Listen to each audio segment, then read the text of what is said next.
I want to start with something most people won't admit. Losing money hurts more than making money feels good. And during market downturns, that pain doesn't just sit in your wallet, it lives in your mind. You watch your portfolio bleed, red candles everywhere, and suddenly it feels that it's not just charts anymore. You develop fear and regret. Fear that you're stupid. Fear that you were late. Fear that maybe this whole investing thing just isn't for you. Regret that you bought at the wrong time. Regret that you could have waited a bit longer. If you've ever opened your phone during a market crash and felt your chest tighten, you're not alone. In crypto, we all see it clearly. Millions of dollars liquidated in minutes. Years of savings wiped out overnight. People getting forced out of positions they believed in, not because they were wrong, but because fear showed up faster than patience. Stocks aren't different. Market crashes don't announce themselves politely. They come with headlines, panic, layoffs, wars, inflation, tariffs, reasons that sound permanent. And when prices fall, your confidence falls with them. I was once in your shoes. Early January 2025, I made some bad investment decisions. I was overconfident. I thought I could double my investment within a few weeks. I planned what to use the money for. Then all of a sudden, the tariff war hit. And within days, everything collapsed. At first, it felt like the market would bounce back. But then every dip was followed by another dip, and confidence slowly turned into fear. While still thinking about how to recover, I lost my job too. So now it wasn't just money I lost, it was stability, identity, hope. One morning, I woke up and thought, I can't do this anymore. I can't sit here and keep feeling miserable and empty while I wait for my life to magically change. But here's the part many people won't tell you. I didn't suddenly become strong. I didn't suddenly become disciplined. I fell into the same old trap. I started overthinking. I kept calculating how long it would take to recover, how much money I'd need, how many months of savings that I wasted, and then I did what fear always makes us do. I grabbed my phone, and I started checking charts every minute. Red. Refresh. Red again. Crypto charts, stock charts, news headlines. It felt like if I watched closely enough, I could control the outcome. But all I was really doing was feeding anxiety. Then one day, something small changed everything. I remembered a line from a book I once read. Not about crypto, not about stocks, but about markets as a whole. It wasn't a technical lesson or an investing strategy.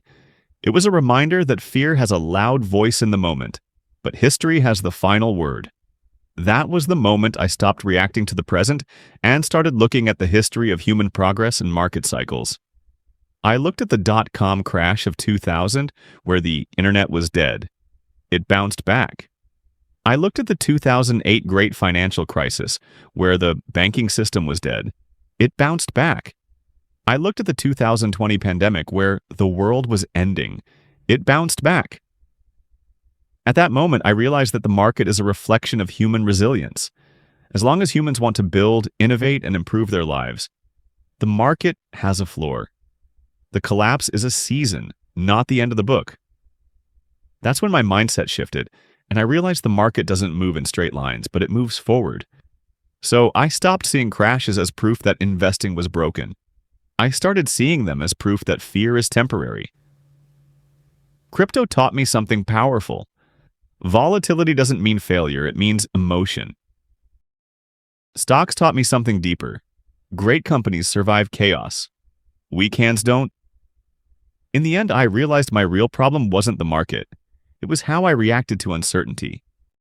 I was trying to avoid pain instead of understanding it. And in that moment, I realized fear wasn't my enemy. My reaction to it was. The mindset that changed everything for me was simple. I stopped asking, how fast can I recover? And started asking, how do I survive this? At that point, I had to adopt a new mindset, the one-step rule. I stopped looking at the total loss. I stopped looking at the mountain.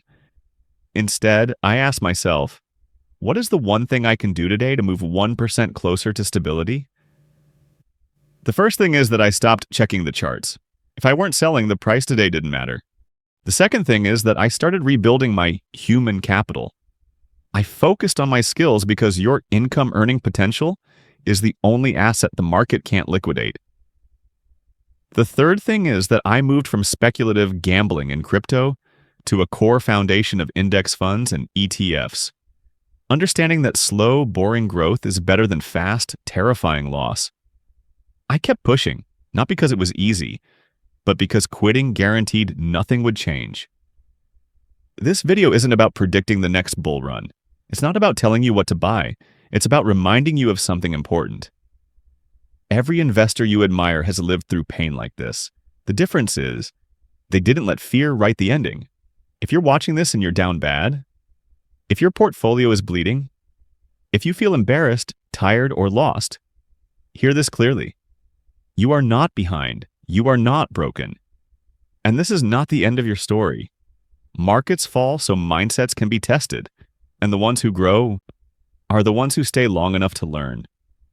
If I gave up when everything collapsed, this video wouldn't exist. And if you give up now, you may never see what comes after the pain. The market will bounce back. It always does. The real question is, will you still be there when it does? Remember, this video is not financial advice. It is only for educational purposes. Always do your own research before investing, and do not invest what you cannot afford to lose. If you found this video helpful, like, share, and subscribe.